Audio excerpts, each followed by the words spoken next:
Allô tout le monde, donc dans ce numéro-là, ça vous dit que Georges dépense 360 $ pour clôturer un terrain qui a la forme d'un polygone régulier.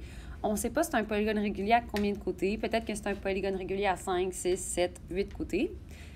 On sait qu'un angle intérieur de la clôture mesure 171 degrés et que 2,5 mètres de cette clôture se vend 12,50.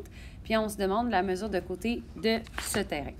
Bon, donc dans ce problème-là, ce qu'on sait, c'est que 2,5 mètres de clôture, ça coûte 12,50. Mais toi, ce que ça t'a coûté, c'est 360 $. Ça, ce que ça va te donner comme information, c'est que tu vas pouvoir être capable de trouver c'est quoi la longueur de la clôture au total. Fait qu'on va aller faire ça en premier. On va aller voir, nous, notre clôture était longue comment? Puis ça, dans le fond, ça va nous donner le périmètre de notre polygone. Donc, ce que je disais, c'est qu'on sait que 12,50 $, bien ça, c'est pour une clôture de 2,5 mètres. C'est une situation qui est proportionnelle, fait qu'on peut faire une proportion. Nous, ça nous a coûté 360 $. Donc, on peut se demander, c'est quoi la longueur de notre clôture. Donc, pour résoudre ça, vous pouvez faire un produit croisé. Sinon, ce que vous pouvez faire, c'est vous demander, ici, c'est qu'on a payé combien de fois plus cher? En trouvant on a payé combien de fois plus cher, on va pouvoir savoir, OK, bien notre clôture, elle est combien de fois plus longue. Puis quand je fais la division, ce que ça me donne, c'est que ça fait que j'ai payé 28,8 fois plus cher. Bien, ça veut dire que ma clôture, elle va être 28,8 fois plus grande.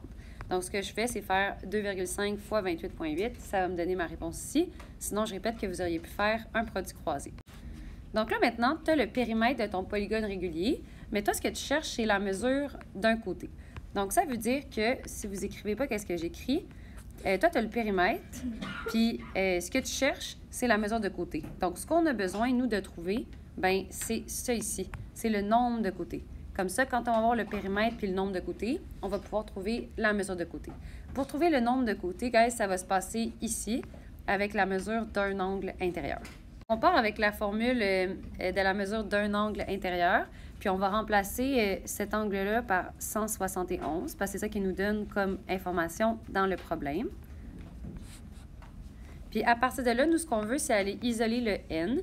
Donc la première étape, ça va être d'aller annuler la grande division par n ici en faisant un fois n des deux côtés. Donc si on fait un fois n dans le membre de gauche de l'égalité, ça va nous donner 171n. Puis fois n de l'autre côté, bien, ça va annuler le divisé par n. Rendu là, on va aller isoler le n. Donc, je vais faire un moins 180n des deux côtés. Comme ça, je vais avoir les n seulement d'un côté de mon égalité. Fait que je vais faire moins 180n de ce bord-là, moins 180n de ce côté-là. Et quand j'arrive ici, je vais avoir un n qui est seul. Donc, en ce moment, le n est multiplié par moins 9. Donc, je vais diviser par moins 9 des deux côtés. Donc, maintenant, ce qu'on sait, c'est que notre polygone, il y a 40 côtés. Bien, si on sait que notre polygone, son périmètre, c'est 72 mètres, puis qu'il y a 40 côtés, si on cherche à savoir c'est quoi la mesure d'un seul côté, bien, il va falloir qu'on divise le 72 par le 40. Je vais faire une démarche plus belle que ça, mais ça revient à faire 72 divisé par 40 côtés. Donc, pour la troisième étape, ce qu'on cherche, c'est la mesure de côté. Donc, je vais écrire « Trouver C ». Tu pars de ta formule du périmètre. On a trouvé que le périmètre, c'était 72, que le nombre de côtés, c'était 40. Puis nous, on cherche la mesure de côté. Donc, pour ça, on va devoir diviser par 40. Puis ça nous fait 1,8 mètres. Et voilà.